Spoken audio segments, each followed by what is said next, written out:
आबादी के लिहाज से दुनिया का दूसरा बड़ा मुल्क भारत और डिफेंस बजट 65 अरब डॉलर से ज्यादा, और पाकिस्तान दुनिया का छठा बड़ा मुल्क और डिफेंस बजट 12 अरब डॉलर के लगभग। ये तो वो सादा से फैक्ट्स और फिगर्स हैं जिनसे सब वाकिफ हैं। और इसके साथ ही दुनिया के इस गुर्बत और अफलास के शिकार खित्ते में करोड़ों इंसानों की जानवरों से भी बदतर जिंदगी का हाल भी किसी से ढका छुपा नहीं। 70 बरस पहले एक साथ आजाद होने वाले एक ही धरती के दो टुकड़े पाकिस्तान और भारत में दुश्मनी और नफरत भी सब जानते हैं। करोड़ों इंसानों को गुर्बत की लानत में धकेल कर भी ये दोनों मुल्क अपनी बसात से बढ़कर कहीं गुना ज्यादा डिफेंस बजट पर खर्च करते हैं। पाकिस्तान को भारत की बालादस्ती या डोमिनेंस को रोकना है तो भारत को इलाके का चौधरी बनने के लिए पाकिस्तान के साथ नेपाल, बांग्लादेश, श्रीलंका और भूटान जैसे मुल्कों को दबाकर रखना है। और साथ ही अमेरिका या वेस्ट को ये भी बताना है कि उनकी जगह चीन के सामने कोई छाती तान कर खड़ा हो सकता है तो वो महान भारत ही है। पाकिस्तान और भारत के दरमियान वेपन्स रेस रिवायती हथियारों से होती हुई अब न्यूक्लियर एज में दाखिल होने के बाद अब एक नई सिमत में जा रही है। ताज़ा तरीन इजाफा फ्रेंच फाइटर जेट्स राफेल का है। फ्रांस की डासो कॉर्पोरेशन के तैयार करदा राफेल जेट्स इंडियन एयरफोर्स की अंबाला एयरबेस पर लैंड कर चुके हैं। 7 अरब 80 करोड़ डॉलर में खरीदे गए 36 राफेल तैयारों में से 10 भारत के हवाले किए जा चुके हैं। 5 राफेल जेट्स अंबाला पहुंचे हैं जिनमें 2 डबल सीटर हैं। 5 जेट्स फ्रांस में ही रहेंगे जहां उन पर भारतीय पायलट्स को तरबियत दी जाएगी।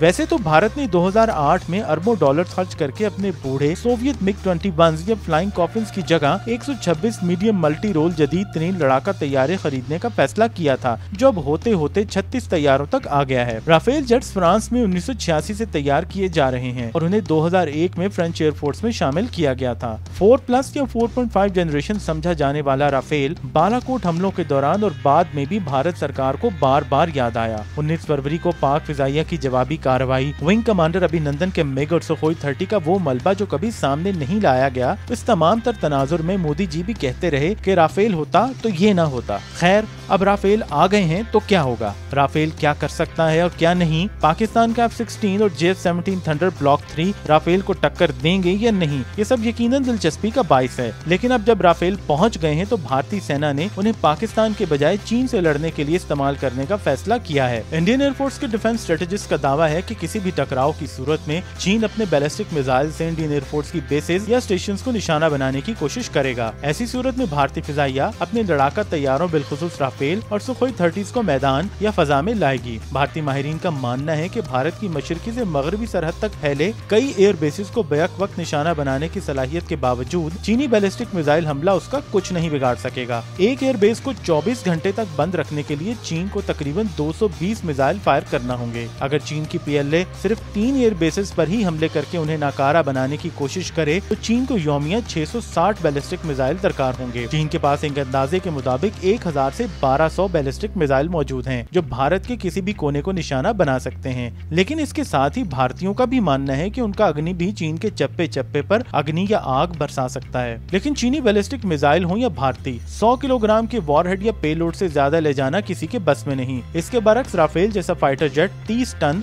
या 30,000 किलोग्राम बारूद पिन पॉइंट एक्यूरेसी के साथ दुश्मन पर बरसा सकता है। भारतीयों को यकीन है कि American patriot anti missile system या इसराइली आयरन डोम सिस्टम न होने के बावजूद वो चीन का मुकाबला कर सकते हैं। और अगर चीनी हमलों से चाबुआ, तेजपुर, लेह और आदमपुर जैसी एयर बेसिस नाकारा हो भी जाएं, तो भारतीय लड़ाकू राफेल बरेली, दीमापुर, कानपुर और गोरखपुर जैसी बेसिस से उड़कर चीनी पोजीशंस को टारगेट कर सकते हैं।